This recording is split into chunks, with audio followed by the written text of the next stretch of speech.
Assalamualaikum warahmatullahi wabarakatuh. Allahu akbar, Allahu akbar, Allahu akbar. Allahu akbar, Allahu akbar, Allahu akbar. Allahu akbar, Allahu akbar, Allahu akbar. Allahu akbar kabira walhamdulillahi katsira wa subhanallahi bukrata wa asilah. Sadaqa wa'dah wa nazara 'abdah wa 'azza jundah wa hazama al-ahzaba wahdah. Innal hamdalillah nahmaduhu wa nasta'inuhu wa nastaghfiruh wa na'udzu billahi min shururi anfusina wa min sayyiati a'malina. May yahdihillahu fala mudilla lahu wa man yudlil fala hadiya lahu. Wa asyhadu an la ilaha illallah wahdahu la syarika lahu. وأشهد أن سيدنا محمدا عبده ورسوله اللهم صل وسلم على حبيبنا سيدنا محمد وعلى آله وأصحابه والتابعين لهم بإحسان إلى يوم الدين.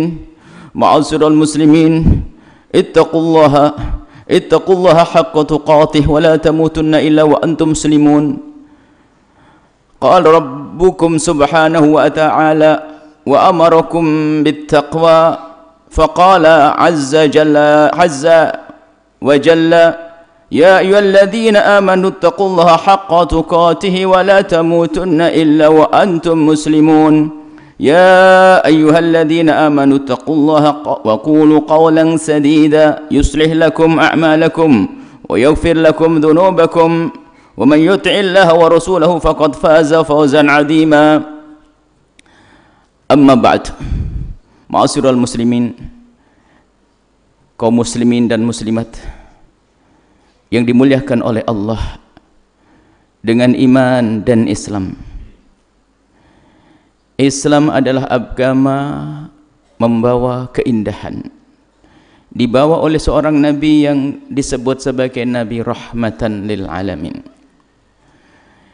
Islam mengajarkan kita untuk beribadah khusyuk dengan Allah, baik dengan Allah, akan tapi tidak hanya sampai di situ. Islam mengajarkan agar kita juga baik kepada sesama manusia.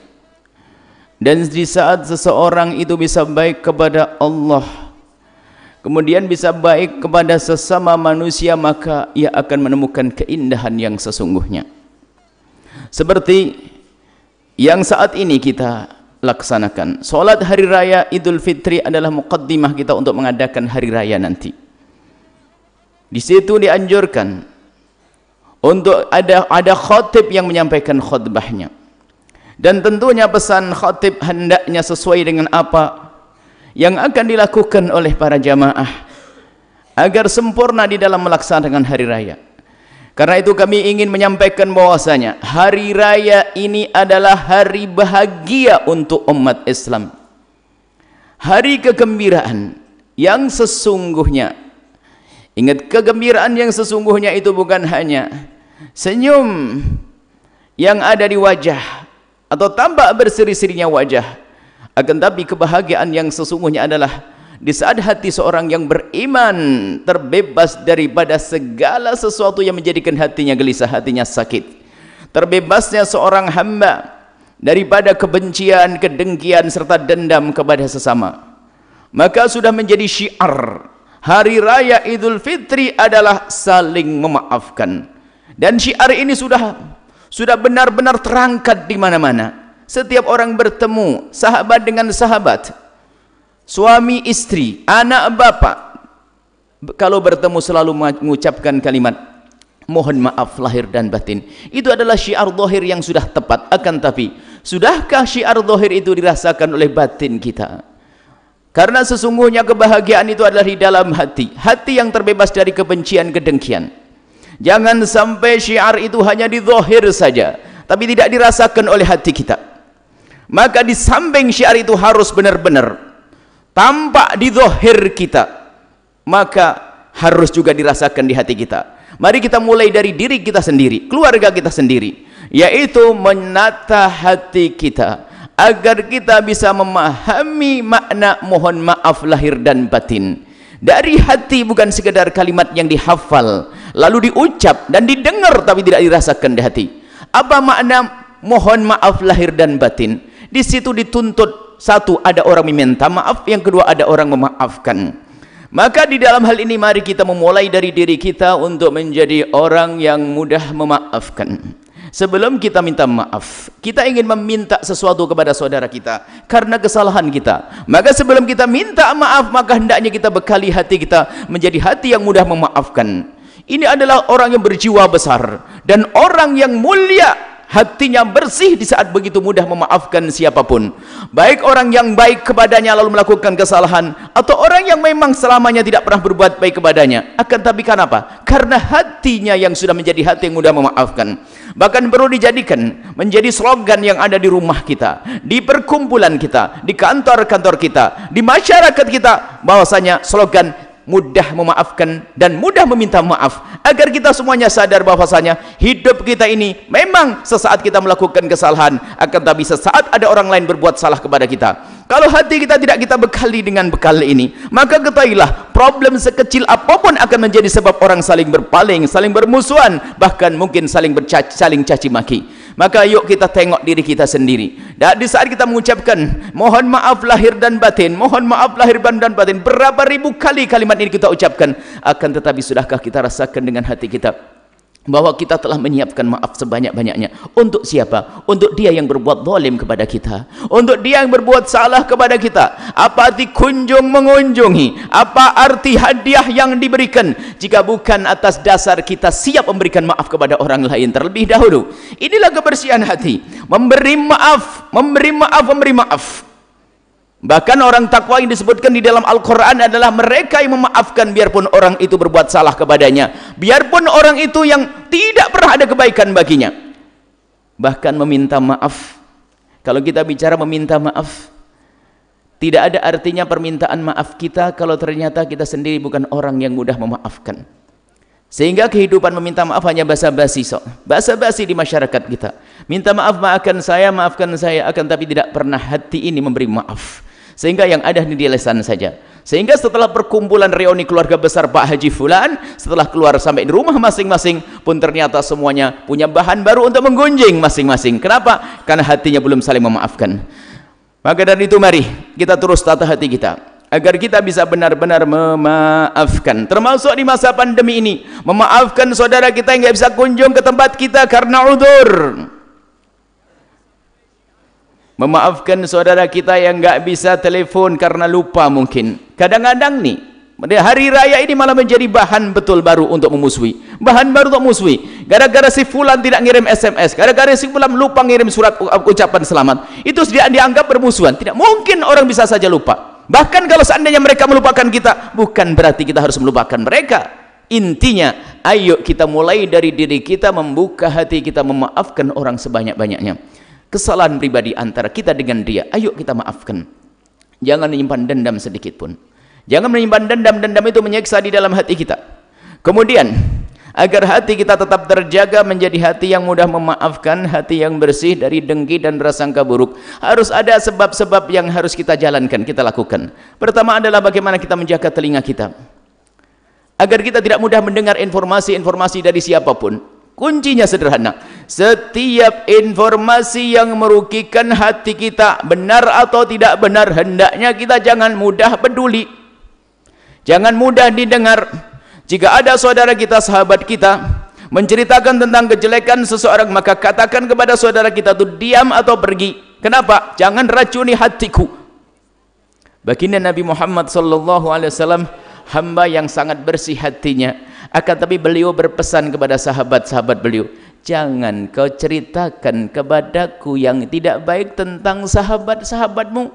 Karena apa? Ini uhibbu an akhruja ilaikum, aku ingin keluar kepada mereka. Wa anna salimus sadri, sementara hatiku bersih, aku tidak punya dendam, tidak punya rasa tidak senang. Nabi tidak ada dendam. Aku ingin keluar, ingin melihat sahabatku dalam keadaan aku senang dengan mereka. Jangan ceritakan tentang kejelekan seseorang. Maka ini kunci. Setiap orang yang membicarakan kejelekan seseorang, tutup dia, tutup mulutnya. dan tutup informasi dengannya. Termasuk diantaranya apa? Media sosial yang menggunjing seseorang, menjelekkan seseorang, membicarakan kejelekan seseorang. Anda jangan mencoba untuk menengok sedikit pun, tinggalkan. Kalau sudah ada tanda-tanda di media sosial, di YouTube atau yang lainnya, ternyata di situ adalah akan membicarakan kejelekan seseorang, Anda tutup kalau hati Anda ingin selamat. Karena hati itu cepat kotor kalau pintunya tidak dirapikan. Pintu menuju hati adalah hanya telinga, sama mata yang melihat, kuping yang mendengar. Apa yang kita lihat itu akan masuk ke dalam hati kita. Nah, kalau memang kita sudah bisa menjaga mata dan telinga kita, maka hati ini mudah dijaga. Kita membersihkan apa? Nah, kalau kita membersihkan sesuatu, akan tapi sebab kekotorannya tidak kita selesaikan, maka kita akan punya kerjaan sia-sia. Kita bersihkan akan tapi terus kotor, kita bersihkan akan tapi terus kotor. Maka dari itu kita bersihkan hati kita, kita tata hati kita, dan kita hindari sebab-sebab bagaimana hati kita menjadi permusuhan. Maka hati-hati. Dan juga di samping itu jangan sekali-kali kita menyampaikan, memberikan informasi kepada seseorang yang menjadikan sebab mereka bermusuhan. Maka kita akan menjadi pengadu domba dan terkutuk dosa besar pengadu domba. Allah akan hancurkan di dunia sebelum di akhirat. Jangan menyampaikan sesuatu yang tidak baik kepada siapapun, kepada orang lain. Jaga lisan kita, jaga jemari kita untuk mengetik sesuatu yang menjerumuskan orang, membuat orang bermusuhan. Akan tapi hari ini sudah hari rusak, zaman rusak. Orang hanya mengejar yang namanya viral dan sebagainya, rela mengadu domba, membuat permusuhan. Ketahuilah Allah tidak tidur, hai hamba Allah. Yang pernah punya pekerjaan seperti ini berhenti sebelum Allah hukum. Dosa besar, namam, qatat, mengadu domba, dosanya sangat besar. Dan dia adalah anti kasih sayang. Dia adalah anti, dia adalah bertentangan dengan hidup kasih sayang. Tidak akan indah hidupnya orang seperti itu, dan dia pun tidak akan bisa membuat keindahan. Kemudian di samping kita telah menjaga mata dan hati, menjaga mata dan telinga agar selektif dalam mendengar, agar kita memilih apa yang kita lihat. Kemudian lebih dari itu, ayo terus kita perhatikan apa sih yang menjadi kita bermusuhan di masyarakat. Jangan sampailah kunjungan terus dilaksanakan rutin, tidak ada maknanya. Rutin setiap hari raya, Masya Allah, di hari raya ketiga reuni keluarga besar ini, nyembelih kerbau, nyembelih kambing, nyembelih ini. Akan tetapi ada sebab-sebab retaknya silaturahmi tidak pernah diselesaikan. Maka itu hanya sekedar kegiatan saja, kegiatan rutin yang tidak ada artinya di hadapan Allah Subhanahu wa ta'ala. Di antaranya harus kita perhatikan, singkat, akan tapi mohon ini jadi bahan renungan sepanjang kita duduk di rumah kita, kita bertemu dengan sanak kerabat dan saudara, kita menelepon dan yang lainnya. Ayo kita jadikan bahan renungan. Yang pertama adalah peninggalan orang tua. Alangkah banyaknya waris menjadi sebab permusuhan. Hati-hati yang selama ini tidak tegur sapa dengan saudaranya gara-gara warisan. Sadar. Jangan Anda biarkan ini kejahatan ada di dalam diri kita. Wahai hamba yang bermusuhan dengan saudara karena warisan, segera tobat sebelum malaikat Israel datang mencabut Anda dalam keadaan memutus tali persaudaraan. Maka la yadkhulul jannata qati. Biarpun Anda punya solat banyak, punya ibadah banyak, akan tapi memutus tali persaudaraan dan meninggal dalam keadaan belum berdamai, la yadkhulul jannata qati.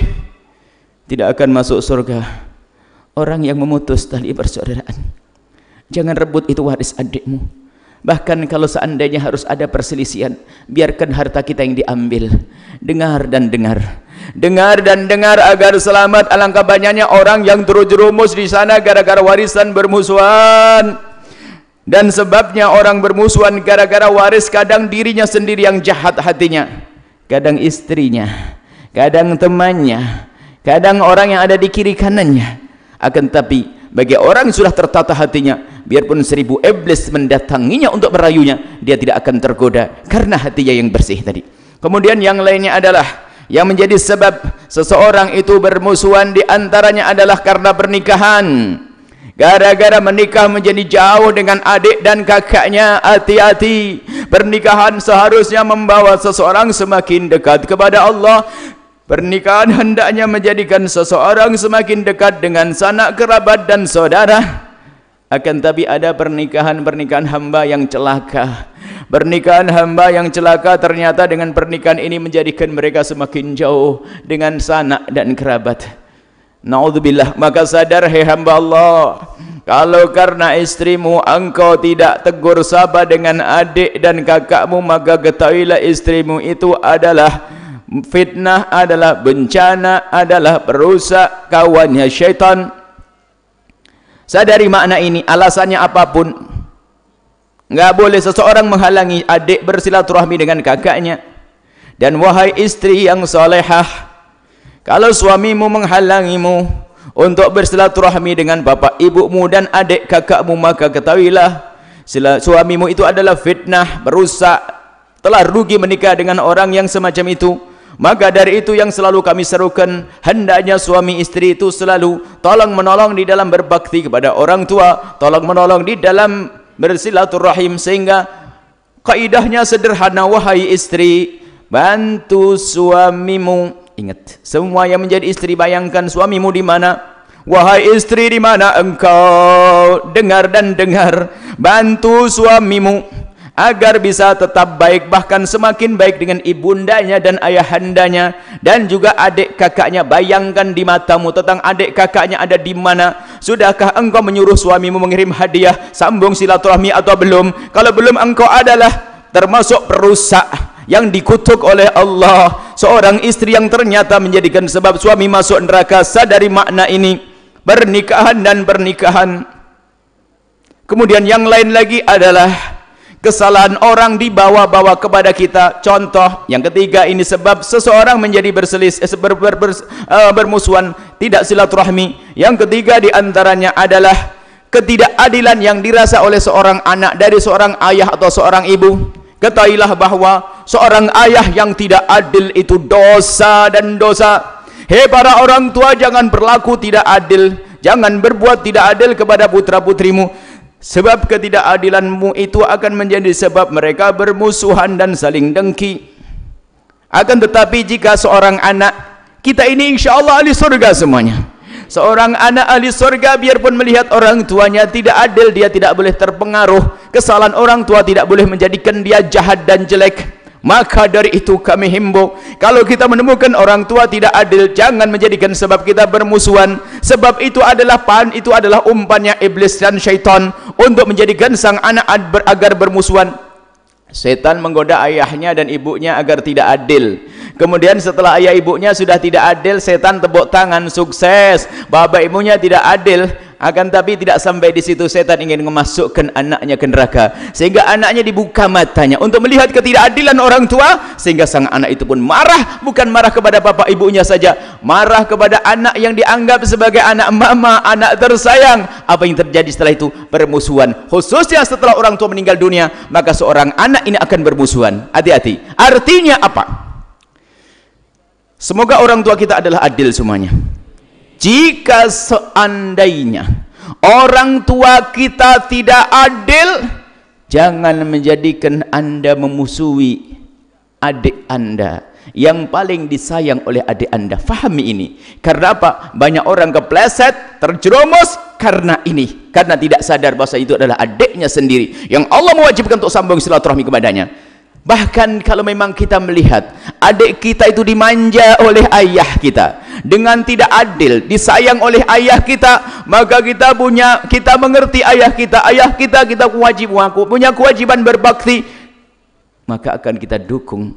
Bahkan kita perangi hawa nafsu di dalam diri kita, justru kita bantu. Kita pun juga semakin sayang kepada adik kita tersebut, sehingga akan hilang kebencian di hati kita kepada adik kita. Tapi jangan dituruti. Bahkan kadang di antara kakak dan adik yang kurang disayang oleh sang ayah, ini membuat satu persekongkolan, memusuhi sang adik yang paling disayang. Dan ini yang banyak terjadi.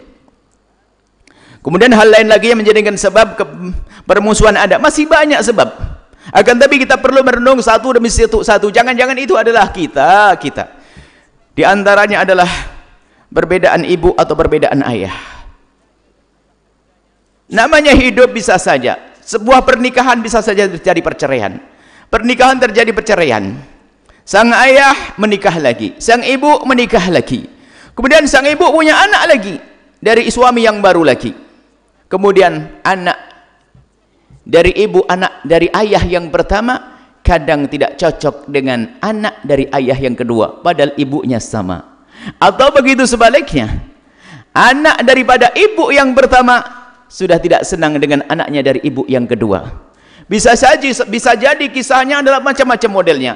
Seorang suami meninggal dunia, lalu istrinya menikah lagi. Menikah haknya seorang wanita untuk memenuhi kebutuhan pribadinya. Setelah sang istri menikah lagi punya anak, sebelumnya sudah punya anak dengan suami yang telah meninggal dunia. Akan tapi anak dari suami yang pertama yang telah meninggal dunia karena tidak terdidik, menganggap bahasanya adik daripada sang yang seibu adalah bukan adiknya, atau karena tidak mengerti sehingga menjadi dibedakan dan dimusuhi. Ini banyak terjadi. Hati-hati. Bahkan kadang kasusnya adalah kasus yang selama ini terjadi. Kadang ada perbedaan, memang ada perbedaan orang tua, membedakan antara anak dari istri yang ini dan istri yang itu. Padahal ibundanya sudah meninggal dunia. Kalau ibundanya hidup, mungkin justru malah menyuruh untuk menyambung silaturahmi. Cuman karena tidak sempat mendidik dengan baik dan benar, maka sang anak memusuhi adik-adiknya. Maka dari itu, kami himbau kepada ibu yang salehah. Ibu yang salehah, kalau mempunyai anak dari suami, sementara suaminya punya anak selain dari Anda, bayangkan wahai ibu yang salehah, Anda punya anak dari suami Anda, sementara suami Anda punya anak dari selain Anda yang apakah istrinya telah meninggal. Maka ajari putra-putri Anda agar semakin baik dengan anak suami Anda, karena itu adalah saudaranya. Ini banyak terjadi permusuhan, dan masih banyak. Ayo kita lacak. Jadi yang namanya silaturahmi itu harus banyak merenung. Kalau kita tidak merenung, terus kunjungan terjadi, tapi tidak akan terjalin silaturahmi yang baik. Inilah wahai ahli iman yang ingin kami hadirkan, agar kita benar-benar menata hati kita di dalam bersilaturahmi agar tidak sia-sia. Jangan sampai kerjaan kita ini menjadi kerjaan yang tidak ada gunanya, tidak membuahkan hasil, khususnya di masa pandemi ini. Jadi kalau kita paham silaturahmi itu bentuknya, jadi bukan kunjung mengunjung itu silaturahmi yang sesungguhnya. Kunjung mengunjung bukan silaturahmi yang sesungguhnya. Maka di masa pandemi ini tidak ada halangan bagi Anda untuk bersilaturahim. Jika jasad Anda tidak bisa datang, Anda bisa menjalin hubungan dengan mengirim hadiah, telepon, perhatian yang lebih kepada orang yang selama ini Anda tidak pernah peduli kepada mereka. Dan ingat wahai saudara-saudara, di mana bibikmu, dia punya hak besar untuk Anda sambung. Bibikmu di mana? Jangan karena bibikmu seorang fakir, dirimu orang kaya dari ayah kaya, bibikmu fakir, mungkin tidak mengenal bibiknya. Hati-hati, bibikmu ada di mana? Cari itu bibikmu. Cari itu pamanmu yang fakir itu. Cari pamanmu. Pamanmu itu adalah adik daripada ayahmu, adik daripada ibundamu. Banyak orang yang terlena bisa sambung silaturahmi dengan orang banyak, akan tapi lupa bibiknya, lupa pamannya, lupa keponakannya. Hati-hati, lupa keponakannya, lupa sepupunya, lupa anak pamannya. Ayo kita sambung silaturahmi semuanya. Itu penting. Itulah yang dimaksud silaturahmi, bukan hanya sekadar selamat berlebaran, mohon maaf lahir batin, selamat berlebaran, mohon maaf lahir batin. Tapi kau kurang ajar, kau menyakiti saya. Enggak ada itu semuanya. Hati lapang, hati bersih, hati yang sangat saling mencintai karena Allah Subhanahu wa taala. Ma'asyiral muslimin. Artinya tidak ada alasan bagi kita untuk tidak bersilaturahim. Tidak ada alasan bagi kita untuk tidak bersilaturahim. Tidak ada alasan, pandemi dan seterusnya tidak ada. Akan tapi kita bisa melaksanakan silaturahmi dengan bermacam-macam cara, telepon, hadiah, dan yang paling penting adalah tolong jangan tinggalkan. Pastikan Anda mendoakan beliau-beliau. Dan jadikan ini kewajiban, pokok terpenting setiap dalam sholat Anda, dalam panjatan doa Anda. Dalam panjatan doa Anda. Terus setiap malam memohon, kita doakan khususnya siapa? Orang yang bermasalah dengan kita. Pastikan kalau Anda sudah bisa melakukan yang demikian itu, biarpun dengan pandemi semacam ini kita tidak saling kunjung, tidak bisa bertemu, ketahuilah akan bertemu hati. Karena kita selalu mendoakan dan terus mendoakan, maka ketahuilah apa yang terjadi saat itu. Setelah itu yang terjadi adalah akan tergerak hati, anggota tubuh kita, untuk memberi kebaikan kepada orang tersebut. Sampai di sini. Inna ahsanal kalam kalamullahi malikil alam. Allah subhanahu wa ta'ala yaqul wa biqaulihi yahtadil muhtadun. A'udzu billahi minasyaitonir rajim. Bismillahirrahmanirrahim. Wasari'u ila mahfiratin min rabbikum wa jannatin 'arduha as-samawati wal ardu 'iddat lil muttaqin alladhina yunfikuna fis sarra'i wad dharra'i wal kadhimina al ghaidha wal 'afina 'anil nasi wallahu yuhibbul muhsinin. Barakallahu li wa lakum fil Qur'anil azim wa nafa'ani wa iyyakum bima fihi minal ayati wa dhikril hakim wa taqabbala minni wa minkum tilawatahu innahu huwas samiul alim. اللهم صل وسلم على سيدنا محمد البشير والنذير الذي تنفتح به أبواب الخير وتنغلق به أبواب الشر وعلى آله الأطهار وأصحابه الأخيار.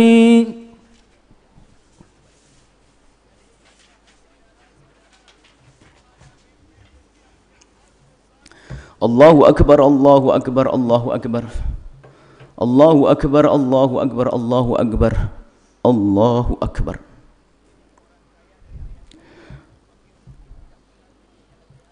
Alhamdulillah wa syukru lillah. Fa salatullahi wa salamuhu ala rasulillah habibina sayyidina Muhammad ibn Abdullah wa ala alihi wa ashabihi wa mawalah. Ma'asyiral muslimin ittaqullaha haqqa tuqatih wa la tamutunna illa wa antum muslimun. Ada yang tertinggal di saat Anda ingin menjalin silaturahmi. Bagi yang tidak bisa bersilaturahmi kunjungan atau silaturahmi jasad, maka aman dalam keadaan semacam ini. Tapi ada di antara kita yang bisa bersilaturahmi jasad, bisa saling bertemu, bisa saling kunjung, maka kami himbau, hormatilah sunnatullah, sunnah Nabi Muhammad sallallahu alaihi wasallam. Di sana ada tawakal. Akan tapi tawakal yang diajarkan Nabi adalah setelah seseorang itu berusaha. Tawakal tanpa usaha adalah omong kosong. Berusaha baru bertawakal. Tawakal dalam hal apa? Di dalam hal urusan penyakit yang selama ini menghebohkan dunia, COVID, virus corona, masa pandemi ini. Maka yang harus kita sadari bahwa itu adalah sunnatullahnya adalah kita patuh dengan protokol kesehatan. Patuhi protokol kesehatan. Setelah kita patuh protokol kesehatan, maka serahkan kepada Allah, itu baru sah tawakal. Kalau Anda bertawakal sebelum mematuhi sunnatullah, Anda sombong dengan sunnatullah. Maka kami himbau, di saat bisa kunjung mengunjungi, maka tetap hendaknya bisa menjaga jarak, dan mohon agar tidak usah bersalaman untuk sementara. Itu termasuk bagian daripada kepatuhan kepada Allah dan Rasulnya, tidak bersalaman. Karena Nabi, Allah menyuruh kita patuh dengan waliul amri, ulil amri. Ulil amri dalam urusan kesehatan adalah dokter. Dokter mengajarkan agar kita menjaga, agar kita tidak banyak interaksi, banyak berkontak dengan siapapun. Maka ini termasuk bagian daripada ibadah kalau kita faham. Khususnya bagi Anda yang sudah dituakan, bagi Anda yang dianggap di masyarakat, Anda harus sayang dengan orang lain. Mungkin Anda sudah pakai masker yang bagus, akan tapi mungkin Anda adalah memberikan tangan Anda kepada seseorang, lalu tangan itu dicium oleh seseorang. Anda tidak tahu orang itu adalah dalam keadaan bersih atau tidak. Setelah itu, bekas dicium oleh orang tersebut akan Anda berikan kepada orang lain. Anda akan berikan kepada orang lain. Akan Anda berikan kepada orang lain tanpa Anda sadari. Anda telah menjadikan sebab orang lain mendapatkan penyakit tersebut. Anda dosa. Maka kami himbau khususnya para tokoh agar menghindari dalam hal ini, menjaga orang lain. Kalau Anda sudah tawakal, urusan Anda tawakal luar biasa. Akan tapi Anda tidak boleh memaksa orang lain seperti Anda. Harus Anda jaga orang lain. Maka di saat kita menggunakan masker, menjaga jarak, ternyata harus kita niatkan, bukan egois yang kita besarkan, bukan karena saya tidak ingin sakit, bukan karena saya ingin sehat, itu saja bukan, akan tapi hendaknya kita tumpangkan niat bahwasanya kita ingin menjaga orang lain. Tolong agar waspada dalam hal ini, gunakan masker dimanapun anda berada, demi kebaikan anda dengan kebaikan orang lain. Kemudian siapapun yang pulang dari tempat yang jauh, kalau diduga nanti akan membawa sesuatu yang tidak baik untuk keluarganya, hendaknya tidak perlu baper di sini. Istri harus paham, anak harus paham bahwasanya ayah dari luar. Mungkin ditunda dulu sampai terbukti dia adalah bersih dan sehat, baru nanti untuk berdekatan, berpelukan sama anak dan ibu ayah kalau memang sudah kondisi memungkinkan sesuai dengan prosedur atau protokol kesehatan. Ini yang kami sampaikan supaya kita tidak sombong dengan sunnatullah. Jangan sombong dengan sunnatullah, jangan sombong dengan sunnatullah. Allah Maha Kuasa. Lihat, dengan virus kecil itu saja, lihat berantakan manusia ini. Kita mau sombong dengan Allah? Patuhi dan patuhi, maka itu lebih kebaikan. Khususnya juga para santri kalau pulang ke rumah hendaknya mengajarkan yang demikian itu. Semuanya adalah kalau sudah kita jalan dengan benar, maka ketahuilah Allah akan berikan pertolongan kepada kita. Dan mari kita berselawat kepada baginda Nabi sallallahu alaihi wasallam, karena Allah memerintahkan, Allah menyebutkan, Allah memerintahkan, innallaha wa malaikatahu yusalluna 'alan nabi ya ayyuhalladzina amanu sallu 'alaihi wa sallimu taslima. Mari kita berselawat kepada baginda Nabi Muhammad sallallahu alaihi wasallam. Allahumma shalli ala sayyidina Muhammad wa ala ali sayyidina Muhammad wa ala ashabi sayyidina Muhammad. Mari kita memohon kepada Allah bersama-sama. Bismillahirrahmanirrahim. Alhamdulillahirabbil alamin. Allahumma shalli ala sayyidina Muhammad. Allahumma ya rabbana irhamna wa la tu'adzibna wansurna wa la tahdhulna wa afina wa la tumritna wa akrimna wa la tuhinna wa athirna wa la tuthir alaina innaka ala kulli syai'in qadir. Allahumma ya Allah wahai yang maha kasih, kami mohon ya Allah, pandang, lihat hati kami dengan kasih sayang-Mu ya Allah. Lihat hati kami ya Allah dengan kasih sayang-Mu. Jadikan hati kami hati yang penuh kasih ya Allah. Jauhkan dendam dari hati kami, jauhkan dengki dari hati kami ya Allah. Engkau maha tahu tentang keadaan kami ya Allah. Kami ya Allah, kami ingin menjauhkan kedengkian dan dendam serta prasangka buruk dari hati kami ya Allah. Ya Allah, ya Allah. Ya Allah, kami ingin tenang hidup kami ya Allah. Maka kami mohon ya Allah, jika ada orang berbuat salah kepada kami, menyakiti kami, zalim dan aniaya kepada kami, menfitnah kami, menggunjing kami mohon ya Allah, ampuni mereka. Karena mereka umat kekasih-Mu Nabi Muhammad. Mereka umat kekasih-Mu Nabi Muhammad. Mereka umat kekasih-Mu Nabi Muhammad ya Allah. Dan kami mohon ya Allah, ampuni orang tua kami dan guru-guru kami. Berikan kasih sayang-Mu ya Allah kepada mereka ya Allah. Anak-anak kami, saudara-saudara kami, sahabat-sahabat kami, murid-murid kami, guru-guru kami, siapapun yang bersama kami ya Allah, berikan kepada mereka segala kebaikan ya Allah. Ya Allah, ya Allah, ya Allah. Dan kami mohon ya Allah, jauhkan lisan kami dari fitnah, jauhkan lisan kami dari mengadu domba, jauhkan kami dari menjadi fitnah, jauhkan kami dari fitnah ya Allah. Dan kami mohon ya Allah, kami berikan kepada kami kebahagiaan yang sesungguhnya ya Allah, hati kami yang tentram, damai ya Allah, selalu mensyukuri nikmat-Mu. Jauhkan kami dari tamak, jauhkan kami ya Allah dari kesombongan, jauhkan kami dari ujub ya Allah, jauhkan kami dari dengki ya Allah, jauhkan kami dari dendam ya Allah, jauhkan kami dari prasangka buruk kepada siapapun ya Allah.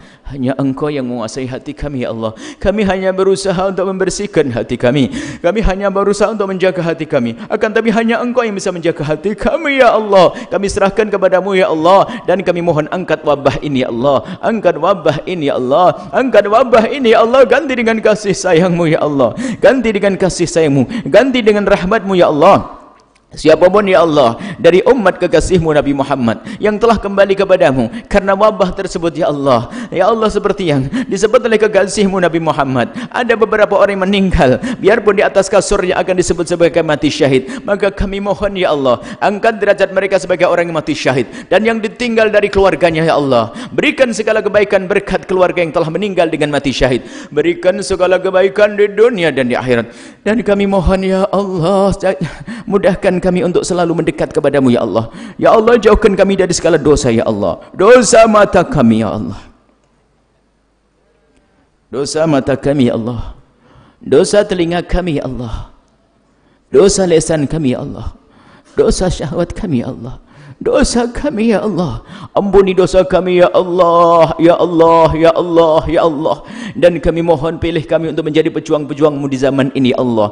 Beri ya Allah pilih kami sebagai hamba yang menjadi sebab kejayaan ISIS ke agama kekasih-Mu Nabi Muhammad zaman ini Allah. Dan berikan kepada kami kekuatan untuk berjuang ya Allah. Jika lemah hati kami, kuatkan hati kami. Jika lemah fisik kami, kuatkan fisik kami. Jika lemah ekonomi kami, kuatkan ekonomi kami untuk berjuang ya Allah. Ya Allah, ya Allah, pilih kami ya Allah, pilih kami ya Allah.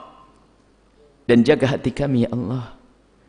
Jadikan kami hamba yang saling mencintai dengan sesungguhnya Allah. Ya Allah, dan kami mohon ya Allah, berikan kepada kami keistiqomahan dalam kebaikan. Jauhkan kami dari segala kehinaan. Allahumma ya Allah, Allahumma ya Allah, Allahumma warda 'anil khulafa'ir rasyidin alladzina qada bil haqqi wa kanu bihi ya'dilun sadatina Abi Bakrin wa Umar wa Uthman wa Ali wa an sa'iri ashabi rasulika ajma'in. Allahumma ya rabbana adfa'anna al-bala wal waba waz zina waz zalazil wal mihan ma dhahara minha wa ma batan. Allahumma aslihna wa aslih man fi salahi salahul islam wal muslimin. Allahumma ya rabbana la tuhlikna wa ahlik man fi halakihi salahul islam wal muslimin. Allahumma izzal islam wal muslimin wansur man nasal islam wal muslimin wa khudhul man khadhal islam wal muslimin. Allahumma ansur junudal muslimina fi Palestin. Allahumma ansur junudal muslimina fi Palestin. Allahumma ansur junudal muslimina fi Palestin. وأهلك أعداءهم وأهلك أعداءهم وأهلك أعداءهم. اللهم يا ربنا أصلح ولاة أمورنا واجعل اللهم يا ربنا ولايتنا في من خافك واتقاك. اللهم يا ربنا اغفر للمسلمين والمسلمات والمؤمنين والمؤمنات الأحياء منهم والأموات برحمتك يا أرحم الراحمين يا أرحم الراحمين يا أرحم الراحمين. معاشر المسلمين، إن الله يأمر بالعدل والإحسان وإيتاء ذي القربى وينهى عن الفحشاء والمنكر والبغي يعظكم لعلكم تذكرون واسألوه من فضله يؤتكم واذكروا الله عليه يذكركم ولا ذكر الله أكبر. Assalamualaikum warahmatullahi wabarakatuh.